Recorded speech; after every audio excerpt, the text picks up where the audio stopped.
Հայաստանի և Ֆրանսիայի ռազմավարական գործընկերությունը զարգանում է բոլոր առանցքային ուղղություններով, Փաշինյանը շնորհավորական ուղերձ է հղել Մակրոնին։ Թրիփի շրջանակում սահմանային անվտանգության և մաքսային վերահսկողության գործառույթներն իրականացնում են Հայաստանի իշխանությունները, պետքարտուղարություն։ Անվտանգության խորհրդի քարտուղարն ընդունել է Հայաստանում Եվրամիության նոր գործընկերության առաքելության պատվիրակությանը։ Թուրքիան սպառնում է հրեական պետության գոյությանը և ագրեսիվ ռետորաբանություն է վարում, Նեթանյահուն Թրամփին։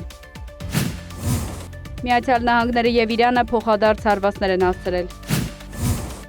Եմենի հութիները հարվածել են Սաուդյան Արաբիայի Աբհա միջազգային օդանավակայանին։